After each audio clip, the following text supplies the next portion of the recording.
Hi.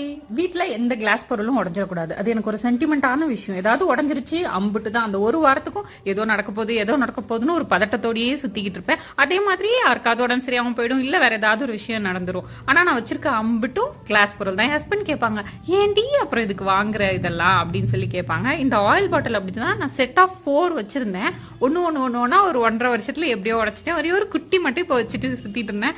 இல்ல நான் திரும்ப ஆயில் பாட்டில்ஸ் எல்லாம் வாங்குறேன், பத்திரமா வச்சுக்க போறேன் அப்படின்னு சொல்லிட்டு திரும்ப வாங்கி அதுல எண்ணெயெல்லாம் ஊத்தி வச்சிருக்கேன். இதுல இந்த எண்ணெயை ஃபில் பண்றது வந்து எனக்கு ஒரு சாட்டிஸ்ஃபைங்கான விஷயம். ஃபனல் வச்சுலாம் ஃபில் பண்ண பிடிக்காது. இதை மாதிரியே ஃபில் பண்ணி என் பையனை வேற கூப்பிட்டு இதுல காட்டி, தம்பி பாரு இதுதான் கான்சென்ட்ரேஷன், இப்படிதான் இருக்கணும் அப்படின்னு சொல்லி கிளாஸ் எடுத்துட்டு இருந்தேன். அம்மா ஏதோ சொல்லிதான் தரான அந்த பிள்ளையும் நம்பி பார்த்துட்டு இருந்ததுன்னா பார்த்துக்கோங்க. ஒரு வழியா இதெல்லாம் ஃபில் பண்ணி அடுக்கி வச்சுட்டேன். இப்ப இருக்கிற ஏதோ ஒன்றத்தை வச்சு ஃபில் பண்ணியிருக்கேன். ஏன்னா முன்னாடிலாம் வேற மாதிரி செட்டப்ல வச்சிருப்பேன். இந்த ஆயில் பாட்டில் இல்லாம இருந்ததுனால இப்பெல்லாம் வேற மாதிரி வச்சிருந்தேன். இதுக்கு ஏதாவது ட்ரே வாங்கணும், பாத்துக்கலாம்.